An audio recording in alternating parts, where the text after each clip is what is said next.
नमस्कार আমি সিরিপন অ্যাস্ট্রোলজার আর এটা একটা যুবকের হাত। আপনারা যারা আমাদের কাছে হাত দেখাতে চাইছেন স্ক্রিনে যে নাম্বার দেখতে পাচ্ছেন এই নাম্বারে আপনারা যোগাযোগ করতে পারেন। দেখুন, একটা হাত বিচার করার সময় আমরা যেটা সবথেকে প্রথম বিচার করে থাকি হাতের গঠন ধরন প্রকৃতি। আমাদের কাছে যতগুলো হাত ভিডিও দেখবেন প্রত্যেকটা হাতের রিয়াল। আমাদের তিনটে চ্যানেল সিরিপন অ্যাস্ট্রোলজার, সিরিপন অ্যাস্ট্রোলজার 2 এবং এসআর অ্যাস্ট্রোলজি। তাহলে প্রথমে হাত দেখা যারা শিখতে চাইছেন তাদের জন্য এই জাতকেরও প্রশ্নের উত্তর দেবো। উনি কেরিয়ার নিয়ে প্রশ্ন করেছেন, কি কেরিয়ার করলে কিভাবে ভালো হওয়া যেতে পারে আমরা আলোচনা করব। প্রথম কথা হচ্ছে এই রেখাটাকে বলা হয় আয়ু রেখা, এই রেখাটাকে বলা হয় মস্তিষ্ক রেখা, এই রেখাটাকে বলা হয় হৃদয় রেখা। আর এখান থেকে উঠে ভাগ্য রেখা, অনেক সময় ভাগ্য রেখা এখান থেকে উঠতে পারে।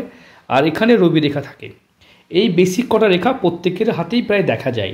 কিছু কিছু হাতে যেমন রবি রেখা মিসিং আর ভাগ্যরেখা মিসিং হয়ে যায়। বাদবাকি এই তিনটে রেখা কিন্তু প্রত্যেকের হাতেই থাকে। তাহলে আমরা বুঝবো যে কি করে আমরা আমাদের হাত বিচার করব বা আমরা কি করে বুঝব। হাতের যদি ক্ষেত্রগুলো দেখেন, শুক্র, বৃহস্পতি, শনি, রবি এবং বুধের ক্ষেত্র, এখানে মঙ্গল, চন্দ্র আরও অন্যান্য ক্ষেত্রও আছে, সেগুলো পরে আলোচনা করব। আপনারা মোটামুটি জানেন হাতের কালার গঠনটা বিচার করবেন। হাতের দেখতে পাচ্ছেন, হাতের কালারের মধ্যে বুঝতে পারছেন মানে এই জাতক পরিশ্রমী মানুষের কালার, মানে এই মানুষের হাত দিয়ে প্রচুর কাজ করতে হয়। হাতের যে স্কিন দেখতে পাচ্ছেন, যখন কোনো হাতের আঙুল দিয়ে কাজ করা হয় তখন এই কড়া চিহ্নগুলো পড়ে। আর আপনারা জানেন কড়া চিহ্ন কখনোই মানে সফল মানুষের চিহ্ন নয়। কারণ কর্ম করে বড়লোক হওয়া যায় মানছি, কিন্তু কর্ম কি উদ্দেশ্য নিয়ে করছেন? যদি পেট ভরার জন্য কর্ম করেন তাহলে পেটটুকুই ভরবে, জীবনে কিছু হবে না। তাহলে আমরা যদি বুঝি যে আমাদের বুদ্ধি দিয়ে আমরা কাজ করি তাহলে আমাদের পরিশ্রম কম করতে হবে, কিন্তু আমাদের জীবনে উন্নতি হবে। মানুষ শ্রেষ্ঠ জীব কি করে হলো? বল দিয়ে, শক্তি দিয়ে? হাতির থেকে গায়ে বেশি শক্তি আছে? না চিতার থেকে বেশি ফুর্তি আছে? নিশ্চয়ই নেই। না অন্যান্য প্রাণীর মতো আমরা বেশি অন্য কাজ করতে পারি? তাহলে দেখা যাবে যে আমরা অন্যান্য প্রাণীর থেকে যা অ্যাডভান্টেজ, আমরা কিন্তু সেই অ্যাডভান্টেজ দিক দিয়ে অনেক কম। কিন্তু আমাদের মাথায় আছে বুদ্ধি, যেটাকে বলা হয় মাইন্ড লাইন, বুদ্ধি। এই বুদ্ধি কিন্তু আমাদেরকে শ্রেষ্ঠ জীব করেছে। তাই যদি আমরা কাজের সময় বুদ্ধিকে অ্যাপ্লাই করি তাহলে জীবনে সফলতা খুব সহজে আসতে পারে। তাই বুদ্ধিমান মানুষদের হাতে কিন্তু কড়া বা এই চিহ্ন কিন্তু কম দেখা যায়। চলুন আমরা আলোচনা করব। তাহলে জাতককে আমরা বুঝবো জাতক পরিশ্রমী, নিজেকে লেবার শ্রেণীর মতো যদি খাটতে থাকেন তাহলে উন্নতি হবে না। তাহলে কি করতে হবে আমরা এই ভিডিওতে বলবো। দেখুন, আয়ুরেখা বলে দেবে জাতক কেমনভাবে বাঁচবে এবং কতটা জীবন বাঁচবে। আয়ুরেখা এইখানে এসে দেখুন, আয়ুরেখা এরকমভাবে এরকম হয়ে গেছে এবং এরকম হয়ে গেছে। তাই আয়ুরেখা কিন্তু এই জায়গা থেকে দুর্বল। তাহলে কি হবে? তাড়াতাড়ি কি মরে যাবেন? কখনোই নয়। তবে আয়ুরেখা বলে দেয় এই বয়সে কিন্তু জাতকের বিপদের ফাঁড়া আশঙ্কা আছে। কত হতে পারে বয়স? 50-এর পরে এজটা কিন্তু একটু খারাপ যাবে। তবে এইখানে যে চিহ্ন সাইন করেছে এটাও কিন্তু মৎস্য চিহ্নর মতো চিহ্ন তৈরি হলে শেষ বয়সে ভালো উপার্জন, অর্থ উপার্জনকেও নির্দেশ করে। হঠাৎ প্রাপ্তি, লটারি, পরধন সম্পত্তি পাওয়াকেও বোঝায়। এবার লটারি একটা ফেক সিস্টেম, লটারি কাটা উচিতই নয়। মাঝে মাঝে যারা কাটছেন তাদের জন্য বলো ঠিক আছে, কিন্তু নেশাতে রূপান্তর করা ঠিক হবে না।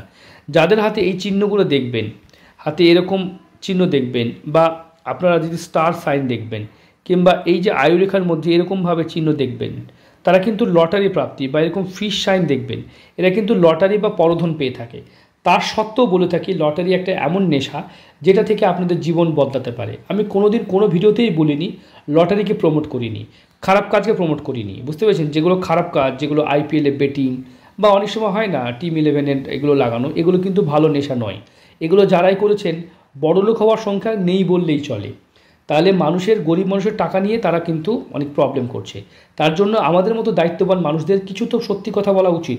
আপনারা আমাকে দেখেন, শোনেন, তাই আমি কখনোই ওই ধরনের জিনিসকে প্রমোট করি না। এবার আপনার হাতে, যাদের হাতে আছে লটারি, মানে কি আচমকা প্রাপ্তি, সেটা তো আপনার লটারি থেকে কেন হতে পারে, বিভিন্ন জায়গা থেকে হতে পারে। যাই হোক, আপনি দেখা গেল 10 লাখ টাকার প্রপার্টি 3 লাখে পেলেন, 7 লাখ টাকা কি এটাকে কি বলবেন আপনি? আচমকা প্রাপ্তিই তো বলবেন না? সেরকম প্রাপ্তিও হতে পারে। চলুন আমরা জ্ঞান দেব না। হাতে, জাতকের হাতে কিন্তু ডিজায়ার খুব কম, মানে স্বপ্ন যে খুব বেশি আছে তা নয়, কয়েকটা স্বপ্ন থাকবে, সেই স্বপ্নকে পূরণ করতে হবে। বৃহস্পতি যথেষ্ট ভালো, ধর্ম পরায়ণ, ন্যায় নীতি আদর্শ নিয়ে চলতে পছন্দ করবেন। ন্যায় নীতি আদর্শ সব ঠিক আছে, তবে দেখুন এখান থেকে হার্ট লাইন থেকে একটা রেখা বেরিয়ে শনির আড়ি রেখায় কনভার্ট হয়ে গেছে। এটাকে বলা হয় বাধা। শনিদেব ভালো নেই। আর শনির ক্ষেত্রে যদি কড়া পড়ে, অনেকে মনে উঁচু হয়ে থাকলেই ভালো, কোনো জায়গা উঁচু হয়ে থাকলে ভালো, কখনোই ওরকম নয়। শনির জায়গাতে উঁচু বলে তো কড়া পড়েছে না, যে জায়গাটা উঁচু হবে সেখানে তো কড়া পড়বে, এবং রবিটা উঁচু সেখানে তো কড়া পড়বে। তাহলে শনিতে কড়া পড়া মানে কর্মের জায়গায় উনি কিন্তু ভালো নয়, কাজ করে সমস্যা হচ্ছে, কাজ করে প্রবলেম হবে, এবং কাজের জায়গায় ভুল ত্রুটি করলেই সমস্যা দেখা দেবে। আর আঙুলের মাঝে যে ফাঁকগুলো দেখতে পাচ্ছেন, এগুলো কিন্তু উনি ছবিটা পাঠিয়েছেন যাই হোক, তবে আঙুলের মাঝে অনেক বড় বড় ফাঁক আছে, এগুলো কিন্তু অর্থকে ধরে রাখতে পারছেন না। মিথ্যে অপবাদ, মিথ্যে দুর্নাম, এই যে তিল দেখতে পাচ্ছেন, এই তিলকে মিথ্যে অপবাদ দুর্নাম বলা হয়। এবং হাতে দেখতে হবে রবি রেখা কেমন, হাতে জাতকে রবি রেখা নেই। রবি নেই মানে কি, নিশ্চিতভাবে কোনো কাজ নেই, এই করলেন এই চলে গেল, এই করলেন এই চলে গেল, এবারে কাজ করা উঠা বসা এগুলো নিয়ে একটা বড় সমস্যা হচ্ছে। যদি কাজের মধ্যে নিশ্চয়তা না থাকে তাহলে জীবনে উন্নতি কি করে হবে? তাই জীবনে কাজের জায়গাটা ঠিক করতে হবে, রবিকে ঠিক করতে হবে। দেখুন বুধের ক্ষেত্রে তিল চিহ্ন আছে, এই তিলটা কি দেবে? বুদ্ধিভ্রষ্ট যোগ, মানে বুদ্ধি কাজে লাগবে না। এমন জায়গায় ইনভেস্ট করলেন, উনি স্টক বিজনেস করেন, উনি দেখা গেলো এমন একটা জিনিসে স্টক করলেন, যেদিন কিনলেন তার পর দিন থেকে সেটা লসে রান করছে, তাহলে কি করে উন্নতি হবে? স্টক বিজনেস, আপনি স্টক বিজনেসে আপনি গ্রো করতে পারবেন না, আপনার বুদ্ধি ভুল জায়গায় লাগবে। আপনারা যদি জানেন যে কী করে ইনভেস্ট করতে হয়, কি কি জিনিস দেখতে হয়, আপনারা যদি সেটাকে অনুমান করেন তাহলে আপনি অনেকটা কিছু করতে পারবেন। অনেকে স্টক বিজনেসটা জানেন না। দেখবেন দাম্পত্য জীবন কেমন হবে, ঠিক আছে পুত্র সন্তান কোনো সন্তান দুটোরই যোগ দেখতে পাচ্ছি, সেটা পরে আলোচনা করবো। তবে হার্ট লাইন দেখুন, হৃদয় রেখা এরকম জায়গায় যাদের ভাঙা থাকে, তাদের সম্পর্ক নিয়ে ভীষণ ডিস্টার্বে থাকতে হয়, বন্ধুত্ব বা অন্যান্য জায়গা থেকে লস, পার্টনারশিপ, খুব কাছের মানুষের সাথে পার্টনারশিপ করা যাবে না। যারা হার্ট লাইন ভাঙা তারা যদি পার্টনারশিপ খুব কাছের মানুষের সাথে করে তাদের কিন্তু লস খেতে হবে। মস্তিষ্ক রেখা দেখতে পাচ্ছি একদম ছোট, খুব বড় নয়, খুব চালাক চতুর নয়, খুব যে মানুষকে ঠকাতে পারেন তা নয়। পরিশ্রম দিয়ে যদি সফলতা আসতো তাহলে যত লেবার ছিল একজনও কোটিপতি হতে পারত। আজ পর্যন্ত কোনো লেবার কোটিপতি হতে পারেননি, যত পরিশ্রমী করেছেন হতে পারেননি। কেন? কারণ লেবারি কাজে কোটিপতি হওয়া যায় না। দেখবেন একটা, অনেকেই এটা বলতে খারাপ লাগছে, পরিশ্রমের দেখুন সাকসেসের পরিশ্রম, অনেকে মনে করেন যে একজন, আমরা প্রশ্ন করব, এটা উত্তর অবশ্যই দেবেন, একজন লেবার, যে রাজমিস্ত্রি ধরে ইট বইছে লেবার, তিনি সারাদিন মানে সকাল থেকে সন্ধ্যা পর্যন্ত কাজ করছেন, তিনি বেশি পরিশ্রম করেন না একজন ডাক্তার বেশি পরিশ্রম করেন? বা আমাদের মতন যারা অন্যান্য মানুষ পেশায় যারা আছেন, ডাক্তার, উকিল, মাস্টার বা অন্যান্য প্রফেসর, তারা বেশি পরিশ্রম করে? উত্তর অনেকেই দেবেন যে ওই লেবারটা বেশি পরিশ্রম করে, উনি 10টা ইট 4 তলায় তুলছেন, মানে এটা সারাদিন বইছেন, তো বেশি পরিশ্রম। কিন্তু বাস্তবে তার পরিশ্রম হলেও দেখবেন সন্ধ্যাবেলা সে চায়ের দোকানে বসে আড্ডা মারছে এবং সেই সময় নষ্ট করছে, অফালতুক মানুষের সাথে কথা বলছেন। কিন্তু যে ডাক্তার সকাল থেকে রাত পর্যন্ত সময় পাচ্ছেন না কথা বলার, কাউকে টাইম নাই, সে কিন্তু সকাল 6টা থেকে রাত্রি 12টা পর্যন্ত টানা কাজ করছেন, তাহলে কার উন্নতি হবে?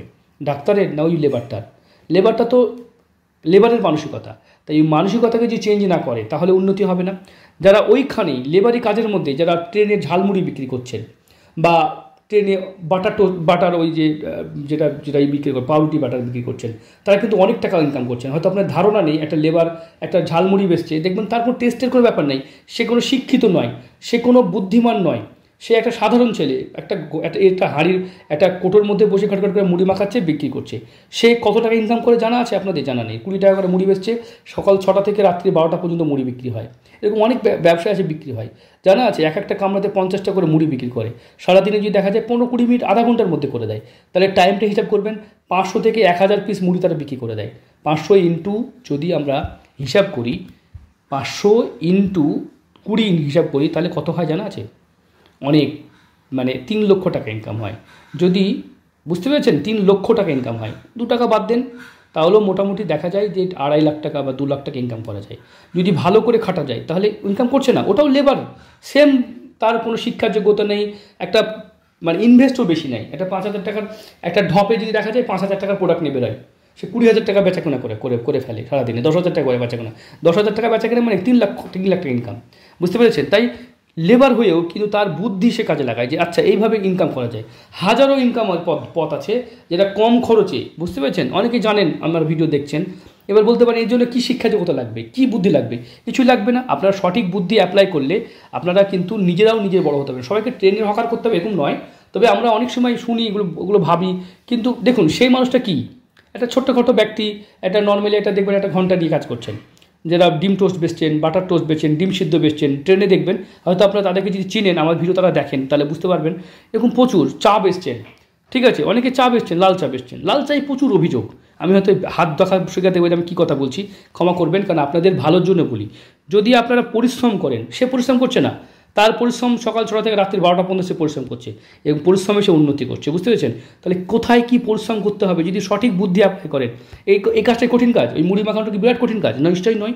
তাহলে আমরা বোঝাতে পারবো আপনার পরিশ্রমের জায়গাতে ত্রুটি হচ্ছে। ভাই কিছু মনে করবেন না, আপনি যে পরিশ্রম করছেন সেই পরিশ্রমটা সঠিক ওয়েতে হচ্ছে না, আপনি ভুল জায়গায় ইনভেস্ট করছেন, যার জন্য আপনাকে বারবার অসফল হচ্ছে।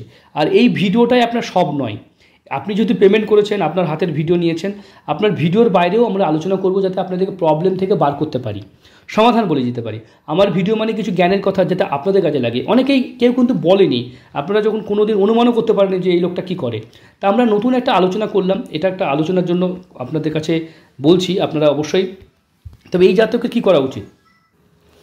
সঠিক ওয়েতে, মানে নির্দিষ্টভাবে প্রত্যেক দিন কাজে বেরোতে হবে।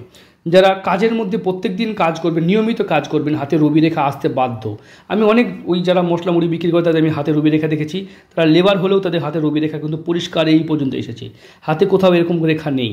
তাই তাদের জীবনে আর যদি থাকে তাহলে ও ইনকাম করছেন, রাখতে পারবেন না। যদি সেরকম হয় যে হাতে এরকম একটা চিহ্ন থাকে, এখানে রম্বসের সৃষ্টি হয়, তাহলে আপনি যত টাকা ইনকাম করেন টাকা রাখতে পারবেন না। তাই আপনারা বুঝতে পেরেছেন, আমাদের ভিডিও মানে জ্ঞানের কথা বলি, যেগুলো করে আপনারা অনেক সময় আর্থিকভাবে ভালো থাকতে পারবেন। এই জাতক হাত মজবুত হাত, শক্তিশালী হাত, পরিশ্রমী ভালো, অবশ্যই পরিশ্রমী ব্যক্তির হাত এটা। দেখুন এটা বাম হাত, বাম হাতও দেখতে পাচ্ছি কিছু এই যে চিহ্ন, এই চিহ্নগুলো পরিশ্রম ব্যক্তির হাত। হাতে একাধিক রেখা উঠেছে, ভাগ্য রেখাও আছে। এখানে দেখতে পাচ্ছেন শনিতে রম্বস সাইন করেছে, এটাও খুব প্রবলেম। তাহলে সবাইকে ট্রেনের হকারি করতে পারবেন? আমি সবাইকে করতে বলিও নি। শিক্ষিত মানুষ শিক্ষিতভাবে কাজ করতে হবে। হাজারো কাজ করে মানুষের অর্থ উপার্জন করছে, কাজের কোনো ছোটো বড়ো হয় না। আপনি যে টাকা আপনাকে খেতে দেবে সেই কাজটা ছোটো কী করে হয়? যে কাজ আপনাকে পড়তে দিচ্ছে সেটা ছোটো কী করে হয়? ছোটো কাজ তো যেগুলো মানুষকে ক্ষতি করা হয় সেগুলো ছোটো কাজ। এটা মিস্ট্রিয়াস ক্রস খুব ভালো আপনার হাতে। আমি ভিডিওটা শুধুমাত্র আপনাকে বোঝানোর জন্য করেছি। ভিডিওর বাইরে মেন পরিষেবা, আপনি আমার সাথে সুস্থভাবে কথা বলে সমস্ত বিষয়ে ডিসকাস করে আলোচনা করতে পারবেন। আপনার সাথে আমরা 5 দিন সময় দিয়েছি। আপনার প্রবলেমগুলো শুনবো, বুঝবো এবং তার সমাধান করব। কি করলে আপনার জীবনে সমাধান হবে, কি করলে সাকসেস হবে, সেই বিষয় নিয়ে আলোচনা করব। তাই আপনার ভিডিওটা শুধুমাত্র জ্ঞানের জন্য। এটা ডান হাত। দেখুন দাম্পত্য জীবন কেমন হবে? বিবাহ রেখা তো ঠিকই আছে, খুব যে প্রবলেম তা নয়। তো বিবাহ রেখা ঠিকই আছে। হাতে ফিঙ্গারপ্রিন্ট দেখছেন এত ডিপ, মানে পরিশ্রমই চাবিকাঠি কেন ভেবেছেন? পরিশ্রম করলে যদি সাকসেস হতো তাহলে একটা লেবারও কিন্তু কোটিপতি হতো। তাই আপনি পরিশ্রম ছাড়ুন, বুদ্ধিকে কাজে লাগান। যদিও তিল ফিল আছে, সেগুলো ঠিক হচ্ছে না। বুদ্ধি বাড়াতে গেলে কী করতে হবে সেটা অবশ্যই জানবেন। যাই হোক, ভালো থাকবেন। ভিডিওটা শুধুমাত্র বোঝানোর জন্য করলাম। এই ভিডিওতে অনেক জ্ঞানের কথা বললাম, হয়তো কোনো কাজের কোনোটা অকাজের। যদি আপনাদের কাজে লেগে থাকে তাহলে চ্যানেলটা সাবস্ক্রাইব করবেন, সঙ্গে থাকবেন। আর ভাই ভিডিওটা শুধুমাত্র বোঝানোর জন্য করেছি, কোনো প্রশ্ন করেননি, শুধু কেরিয়ার নিয়ে। আপনার কেরিয়ার যথেষ্ট ভালো হবে, কেরিয়ারে উন্নতি সফলতা সব হবে। কী করলে কী স্টেপ নিলে ভালো হবেন সেটাই আলোচনা করব। তাই আপনি আমাকে ফোন করবেন, আপনার সঙ্গে সুস্থভাবে কথা বলবো। 5 দিন সময় দেবো আপনাকে, আপনার প্রবলেমটা সলভ করে তবেই ছাড়বো। ভালো থাকবেন, সুস্থ থাকবেন।